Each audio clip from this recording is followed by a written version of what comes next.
कोल्हापूर जिल्ह्यातील पंचायत समितीच्या सभापती पदासाठी आज सकाळी आरक्षण काढण्यात आलं होतं. मात्र हे आरक्षण चुकीच्या पद्धतीनं काढण्यात आल्यानं सायंकाळी हे आरक्षण बदलण्याची नामुष्की प्रशासनावर आली. राज्य निवडणूक आयोगाच्या मार्गदर्शन सूचनानुसार काढण्यात आलं नव्हतं. सभापती पदासाठी आरक्षण काढताना ज्या त्या तालुक्यातील अनुसूचित जातीच्या लोकसंख्येच्या उतरत्या क्रमानुसार आरक्षण काढण्याच्या सूचना आहेत. या मार्गदर्शन सूचना पाळल्या नसल्याचं लक्षात आल्यानंतर सभापती पदासाठी आरक्षण सोडत पुन्हा नव्यानं सायंकाळी 5 वाजता काढण्यात आली. जिल्हाधिकारी अमोल येडगे यांच्या मार्गदर्शनाखाली काढण्यात आलेल्या या सभापती आरक्षणावेळी महसूल उपजिल्हाधिकारी संपत खिलारी, तहसीलदार स्वप्नील पवार उपस्थित होते.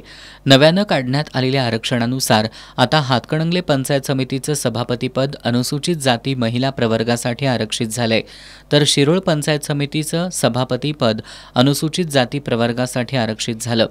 कागल आणि आजरा या पंचायत समित्यांचं सभापतीपद नागरिकांचा मागास महिला या प्रवर्गासाठी आरक्षित झालंय, तर चंदगड पंचायत समितीचं सभापतीपद नागरिकांचा मागास प्रवर्गासाठी आरक्षित झालंय. करवीर, पन्हाळा, राधानगरी आणि भुदरगड या पंचायत समित्यांचं सभापतीपद खुलं झालं असून गगनबावडा, शाहूवाडी आणि गडहिंग्लज या पंचायत समित्यांचं सभापतीपद सर्वसाधारण महिला प्रवर्गासाठी आरक्षित झालंय. दरम्यान सकाळी काढण्यात आलेलं सभापती पदासाठीच्या आरक्षणानंतर अनेक इच्छुकांनी आपल्या मोबाईलवर स्टेटस देखील ठेवले होते. पण हा आनंद फार काळ टिकला नाही. नव्यानं आरक्षण सोडती काढल्यानंतर कहीं खुशी कहीं गम अशी स्थिती निर्माण झाली आहे.